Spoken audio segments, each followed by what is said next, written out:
Chers internautes, bonjour, merci de nous rejoindre pour cette 15e édition de la saison 2017-2018 d'Informatique News Hebdo, votre hebdomadaire dédié à l'actualité de l'informatique et des télécoms pour les professionnels. Et pour décrypter, analyser, revenir sur l'actualité de la semaine, donc je suis en compagnie de notre rédacteur en chef, Guy Hervier. Bonjour Guy. Bonjour Jean-François. Alors Guy, cette semaine, l'événement, on a d'ailleurs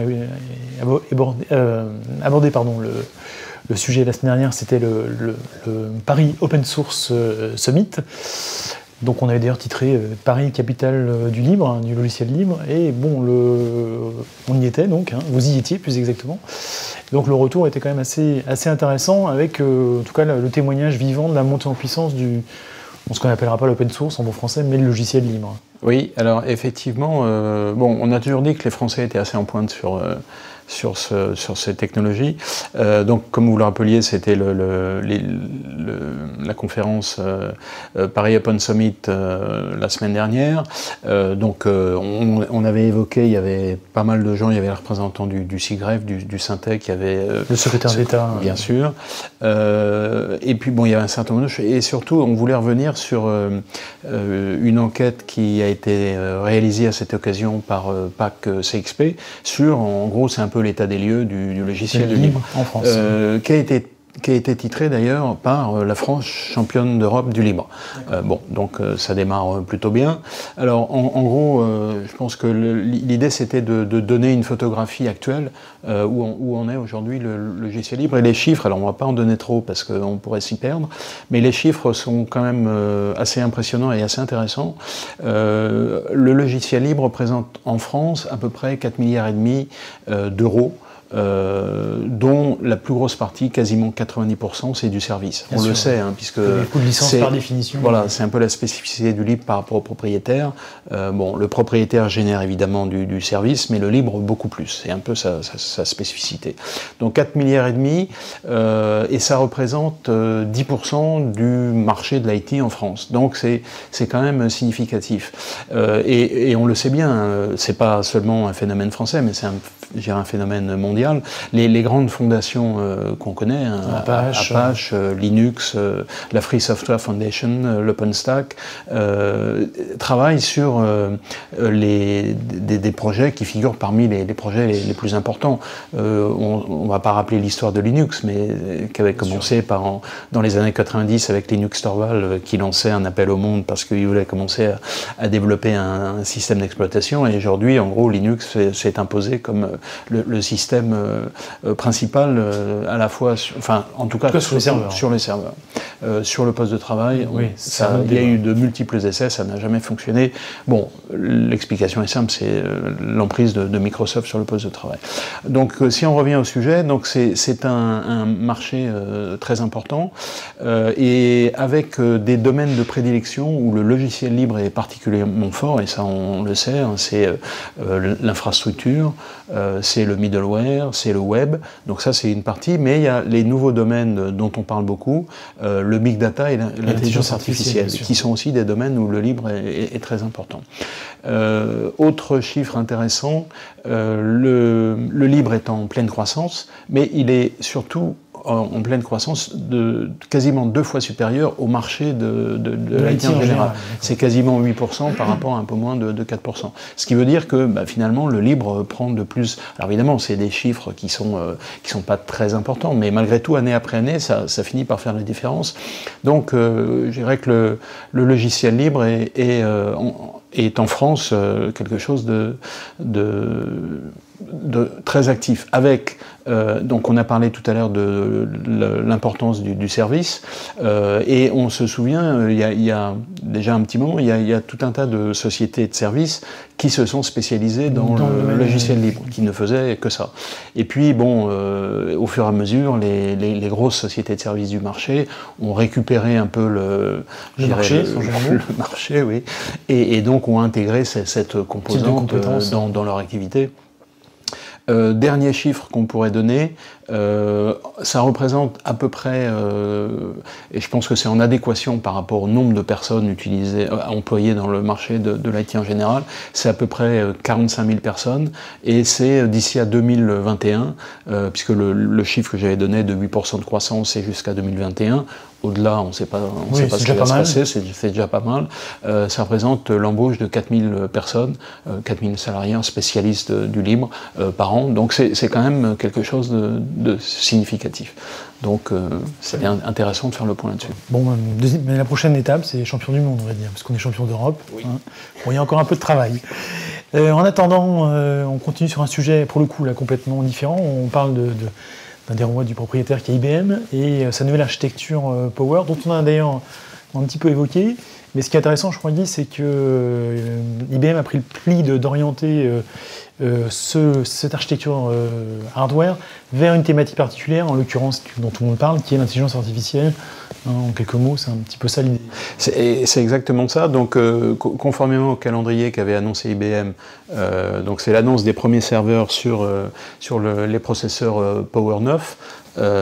Mais pas seulement ça. Et effectivement, comme vous le disiez, on en a parlé il y a 1 ou 2 semaines, parce que en fait, IBM est en train de préparer, de faire, je dirais, son grand retour, on pourrait presque même dire son comeback, sur le marché des supercalculateurs qu'il avait un peu abandonné ces derniers temps. Aussi évoqué dans des sujets. Avec la construction de 2 véritables monstres, dont le nom est Summit et Sierra, dans 2 laboratoires, l'un au Tennessee et l'autre en Californie, le Lawrence Livermore Laboratory. Donc des machines qui font à peu près 200 et 125 pétaflops. Donc c'est considérable parce que 200 pétaflops... C'était quasiment 10 ou 20% de la base installée. Hein. 25% des 500 premiers, donc c'est énorme. Et a priori, ce système devrait être dans le top 500, le prochain classement qui aura lieu, qui sera publié en juin prochain. Donc si on en revient au serveur, effectivement, comme vous l'avez indiqué, IBM a orienté ces nouveaux serveurs Power 9 sur, je dirais, des marchés haut de gamme. Et ça, c'est un peu dans la lignée de la stratégie d'IBM depuis déjà un certain temps, qui abandonne tout ce qu'elle appelait tout ce qui est commodité pour se concentrer sur le haut de gamme. Sauf qu'à force de se concentrer sur le haut de gamme, on arrive sur un marché qui est quand même beaucoup plus réduit. Et donc, je dirais, ne serait-ce que pour écouler les Power 9, il faut quand même avoir un marché suffisamment large. Donc, il y a quand même une... Trouver la balance. Exactement. Donc ça, c'est assez compliqué. Toujours est-il que ces Power 9, donc c'est la nouvelle génération de Power, ces serveurs ne sont pas bâtis seulement autour de ces Power 9 qui, rappelons-le, comportent entre 16 et 22 cœurs. Donc, ils ont plus qu'un cœur. C'est vraiment du multicœur. Mais il y a également, je dirais, toute une architecture assez sophistiquée avec donc la dernière version de PCI Express. Donc tout ça, c'est l'interconnexion qui fait que les échanges entre les professeurs spécialisés sont beaucoup plus rapides. Donc dernière version de PCI Express, la dernière version de NVLink de NVIDIA, et puis OpenCAPI. Donc OpenCAPI, c'est également de l'interconnexion. Donc Open, c'est parce que c'est un consortium, c'est ouvert. Et donc tout ça fait que IBM annonce qu'avec ces machines, en gros, ils ont des performances 4 fois supérieures aux machines équivalentes, aux machines x86 à peu près du même niveau. Donc bon, c'est quelque chose d'assez significatif. Effectivement, on l'a pas vérifié, comme vous pouvez le penser. Donc c'est une annonce importante pour IBM. Bon, après, voir comment ça va se traduire, je dirais, à la fois sur le marché et puis sur l'activité d'IBM en général, parce qu'évidemment, ces machines, on vient de le dire, c'est orienté intelligence artificielle. IBM est également très présent avec Watson dans le domaine. Donc tout ça, fait sens. Après, est-ce qu'il y a un marché ? Ce sera étudié dans les mois qui viennent pour voir le succès de ces nouveaux serveurs. Très bien. Alors, là, décidément, on passe un peu tout en revue cette semaine. Autre sujet qui avait retenu votre attention la semaine dernière, Guy, c'était l'optimisme qui émerge au niveau de l'industrie high-tech européenne. Alors, est-ce que la mariée se voit plus belle qu'elle l'est en réalité ? Je vous pose la question. Alors, effectivement, donc il y a 2 niveaux. Donc, c'est the state of the European Tech, donc ça c'est l'édition 2017, et je crois que c'est la 3e édition.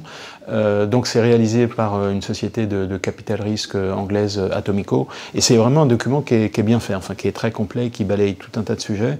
Et alors effectivement, il y a 2 niveaux. Il y a le niveau de, je dirais, de l'optimisme de la tech, donc ça veut dire que c'est tout l'écosystème de la tech européenne qui est assez marqué, et puis la France dans cet environnement-là. Alors le premier niveau, c'est effectivement les personnes qui sont sondées se déclarent plus optimistes qu'elles ne l'étaient l'année dernière, et c'est vraiment un optimisme assez élevé, enfin, dans les chiffres. Et il se trouve que dans ce concert-là, ce sont les Français qui sont les plus optimistes, avec une différence qui est assez significative. Bon, la raison, on peut la chercher, et on peut se poser aussi la question de savoir si est-ce que les Français ne sont pas un peu trop optimistes par rapport aux réalisations dans ce domaine-là. On donnera quelques éléments tout à l'heure. Il est vrai que quand on a reçu un certain nombre de... Alors, l'événement qui pu susciter cet optimisme, il y a, ça ne vous a pas échappé, en 2017, il y a eu l'élection d'Emmanuel Macron. Et il est vrai que même si ici on ne parle pas de politique, quand on a reçu les dirigeants des sociétés IT françaises, secteur, oui, on a senti quand même qu'il y avait... ça collait assez bien avec ce qu'il nous disait. Donc, évidemment, cet optimisme, il n'est pas basé sur rien. En particulier, il y a 2 éléments qui sont assez probants. Le premier, c'est que les investissements ont bondi en 2017, plus 40%, donc c'est quand même très important. Et puis dans des domaines maintenant qui commencent à devenir, je dirais, un peu plus sérieux. Vous vous souvenez, il y a quelques années, on était sur des projets, on va dire, un peu exotiques, du B2C, enfin des choses dont on se demandait un peu l'intérêt. Là, on est sur des choses, on est sur la cybersécurité, on sait que c'est un domaine dont on aura beaucoup besoin, l'intelligence artificielle, la blockchain, donc sont des choses qui sont quand même assez sérieuses. Et puis, le nombre d'introductions en bourse a également évolué favorablement et est plus important que ce qu'il n'est aux États-Unis. Donc ça, c'est aussi un signe, sachant qu'on en a déjà parlé aux États-Unis, il y a une orientation vers le private equity. Voilà, donc ça, c'est le premier niveau. Le deuxième niveau, c'est finalement, les Français sont très optimistes, mais si on prend quelques éléments, leur positionnement dans ce concert de la technologie européenne n'est pas si extraordinaire.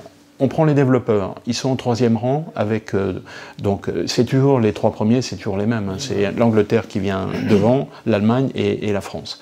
Nombre de développeurs, on vient en 3e position, très loin derrière l'Angleterre, 2 fois moins de développeurs. Petite satisfaction, Paris est en 2e position avec un bassin de développeurs très important.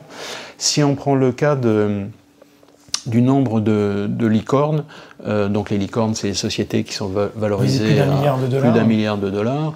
Il y en a aujourd'hui 41 en Europe, il y en a 3 françaises, donc c'est pas énorme. Si on prend les 10 premiers instituts de formation supérieure en matière technologique, en manière technologique, donc il y en a 5 qui sont européens, il n'y a pas de français. Donc je dirais que, bon, évidemment, vous allez me dire, c'est des éléments un peu parcellaires, mais enfin, toujours est-il que, bon, en tout cas, cet optimisme ne peut être que positif, dans le sens où ça ne peut que permettre d'aller dans le bon sens. Mais en tout cas... Vous dites qu'il y a des marges d'amélioration pour voilà, les choses. Les faits sont là, et donc il faut poursuivre dans cette voie-là. Très bien. Alors ça, c'était pour la semaine passée. Pour la semaine en cours, j'allais dire, et même au-delà, il y a un rapport qui est tombé sur l'analyse du Privacy Shield.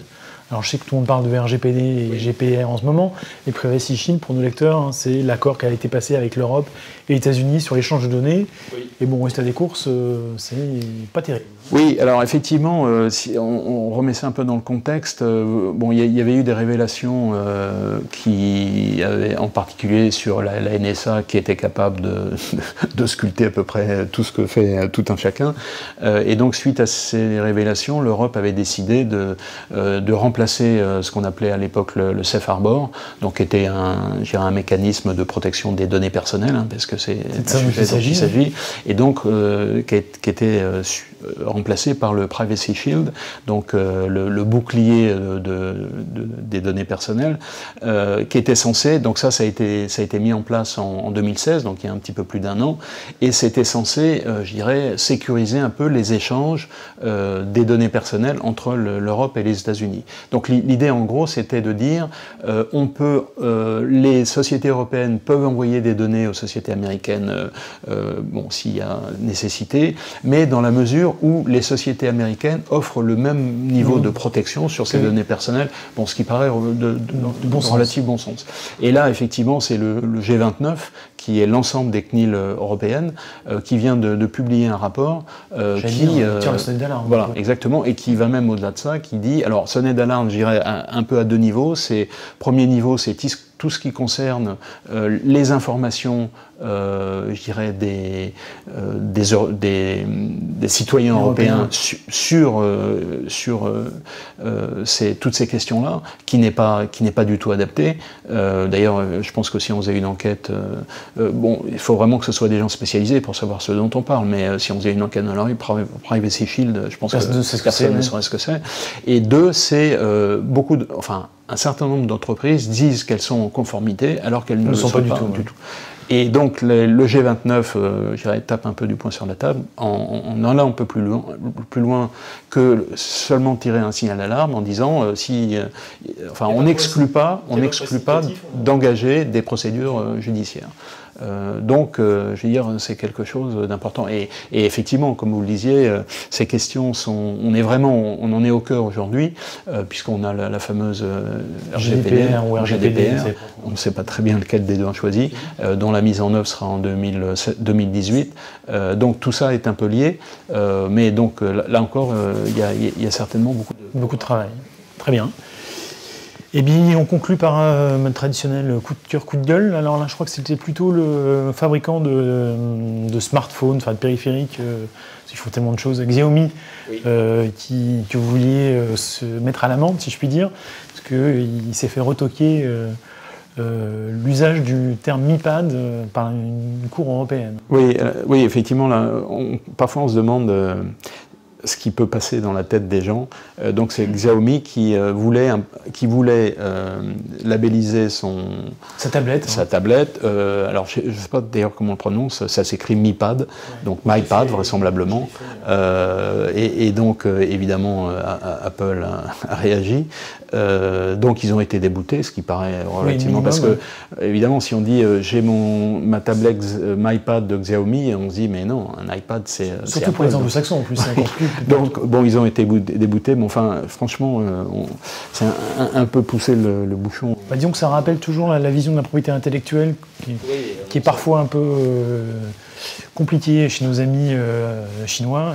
C'est encore, je dirais, un cas de plus. Il y a le pillage de la propriété intellectuelle dont on sait qu'ils sont relativement experts, mais là je dirais que c'est au vu sous tout le monde. Mais bon, là je dirais que les instances européennes ont pris la bonne décision parce que ça paraissait un peu aller trop loin. Très bien, bah, écoutez, merci Guy pour cette synthèse, cette analyse. Je propose à nos lecteurs qui le souhaitent de retrouver notre invité de la semaine, qui est Jean-Pierre Bouchira, le General Manager de Veritas France. Et puis la semaine prochaine, nous recevrons Gilles Thiebaud, qui est le General Manager ou patron simplement de la filiale française d'HPE. Donc il va nous occuper évidemment. En attendant, je vous souhaite à toutes et à tous une excellente semaine et je vous propose de nous retrouver même lieu, même heure, la semaine prochaine pour une nouvelle édition d'Informatique News Hebdo. A très bientôt, merci.